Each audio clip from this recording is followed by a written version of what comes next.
Come on over, it's time for Tim Friend. Alright, hey-oh, welcome back to Tim Friend. More like Ramble Friend for these last few episodes, huh? I just fucking talk about whatever pops into my head about what I'm doing. Which I guess that makes sense. This is a Let's Play after all. I mean, I'm trying to do it by myself. It's no mean feat. It was kind of a bully in high school, but it's not that mean of a feat. Boom, pss, that's the joke, yeah. Alright, so we're still going to be playing Fire Emblem 7, but I'm going to try to be a little less rambly-pambly all over the face, all over the place, all over your mace. And then I just rambled, but whatever. I can't get enough of watching Lynn's attack animation. I think it's just the greatest. What's this guy? Miguel? He's got a steel axe? That's ridiculous. Look at that attack. He could almost one-shot Lynn. So that's not great. So we're going to move in with Will. And we're going to have Kent roll around, do his rounds, give Lynn an iron sword, have Lynn heal herself. Good, good. And then have Sane just straight up take the other iron sword from Kent. And then have Florina just take his lance. No, he'll need that lance for... We'll see. I think I'll give her Sane's lance, because I almost never use his lance, because I always want to use a sword. Alright. Will, go ahead and shoot him. Draw your swords. Well, I have a bow. I'm really sorry about that. Pew! Did you like it? Did you like my little arrow in your face? Arrow in your face. What? Arrow in your face? Arrow in your face. Hey ho. Out of curiosity. Okay, so I gotta get him down pretty low before I can send in the Florinas, if you will. That's not a phrase. No one says send in the Florinas. But I do, and I will now. Pew! Good shooting, Will. You really shot him in the face, I think. That's pretty frightening. Yeah, I'd rather have the Iron Lance. Let's see what other people can do to Miguel. Oh, God, Sane, you're so good. He'll do 20 damage. What a mangro. That's not a real term. That's not real. Not a mangro. A mangro, Tim. Like a mangro schmapsen. Not a real term. Not a real thing. Not a thing that happens. So, God, if I do that, I might just lose Florina. I'm gonna have Florina heal herself. I don't want to miss. She's got like 25% chance to miss, and then that'd be really bad. I don't want to lose her. She's level 2. So I'll send her over to here. Give it a shot, Florina. Let's do it, baby. Oh, let's see a little special dialogue where she tries to apologize to the guy. No, this really is my fault. Really. So can we... What? Come on, lass, out with it. I'm sorry. Can we just stop fighting now? She's trying her best. Gotta be kidding. After I've been made to look like a fool? No way. That's the patriarchy right there. Eek! You're coming with us. I promise you that. Now, if you don't want to get hurt and give yourself up, I'm gonna stab you instead. Oh, thank God that worked. That should get a bunch of experience for Florina. Ugh. You'll live to regret this. My brothers, the Ganelon bandits, will not let this stand. It's a lot of dialogue for a man who just got a spear shoved through his face. That's another thing. Like, alright. I keep saying I love Fire Emblem, and it's true, but that doesn't mean it's a perfect game. It's got problems, like especially with the writing, and I really like writing in games. It's really important to me. It's a lot of what I value, dialogue especially.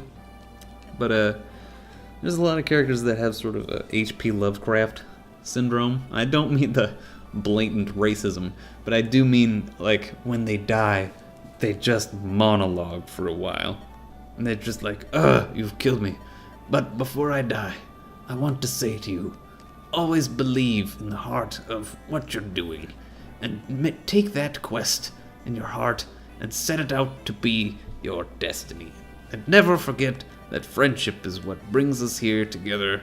And anyway, alright, now I'm dead. And that's not great. It's not realistic.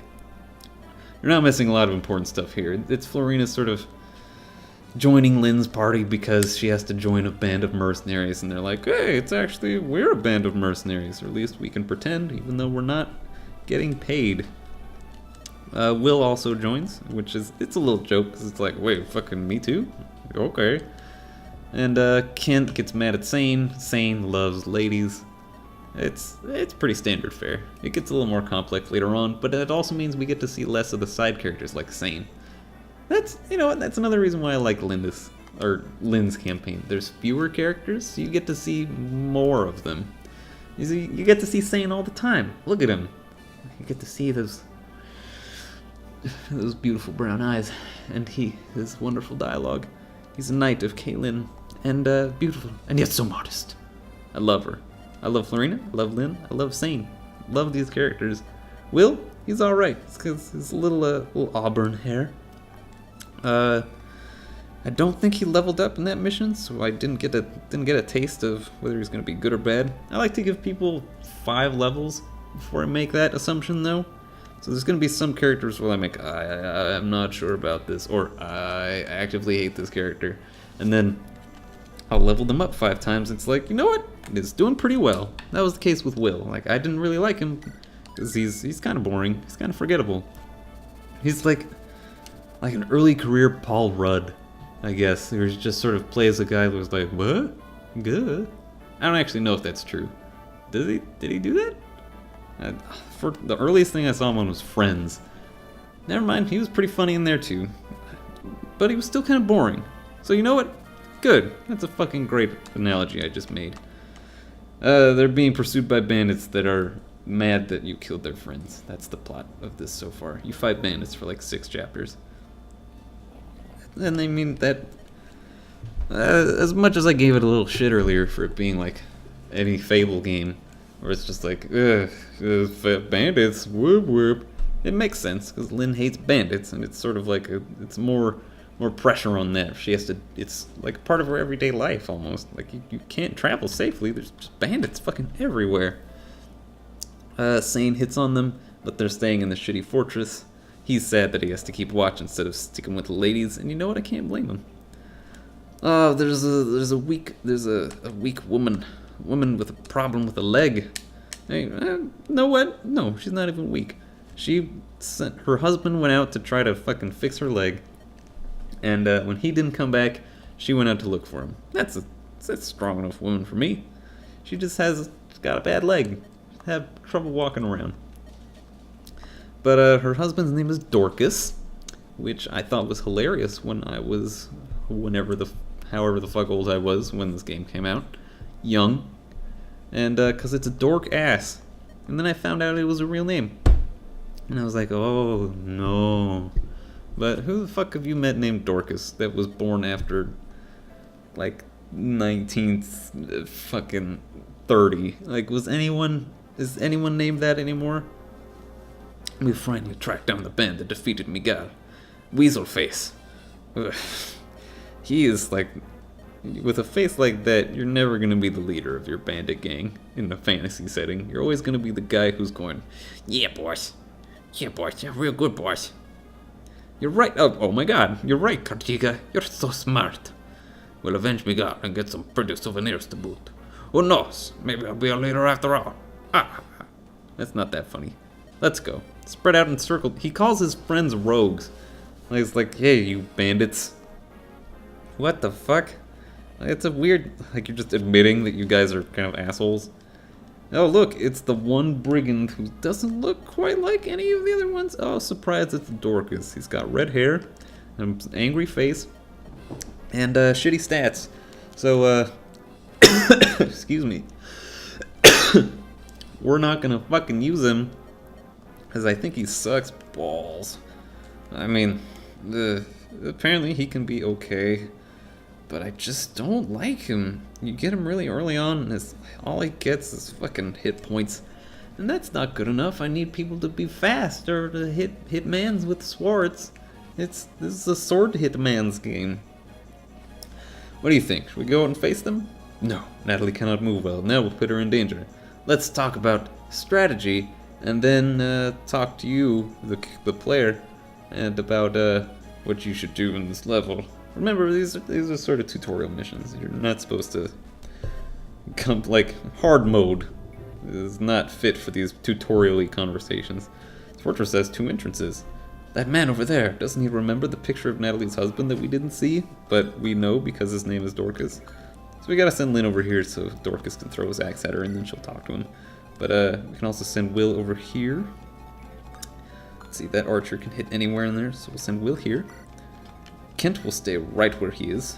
He's got a lance still, right? Cool. And Sane will go slightly in front, so that he could theoretically be ganged up on, but that's never gonna fucking happen. Because it always goes 1 for Kent, because he sucks, and then 1 for Sane, because that's all that's left, and then Sane is a murderer and will fucking kill anyone that comes at him, slowly, over 2 turns. Kent gets freaking brutalized by these dudes with axes. That's partly because axes are good against lances, so they get the weapon triangle bonus. If you don't know about the weapon triangle bonus, I mean, it's like rock, paper, scissors of Fire Emblem, really. It's swords beat axes, axes beat lances, lances beat swords. There's another one for magic too, but we haven't seen any magic, so don't worry about it. And bows are just sort of outside of it and aren't super relevant. Ooh, well, good job, Will. You'll kill that dude in 2 hits. But next time on Tim Friend, we're gonna recruit Dorcas using Lynn. What? He hit her? That's fucked up, dude.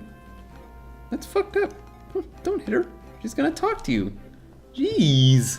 Tim Friend.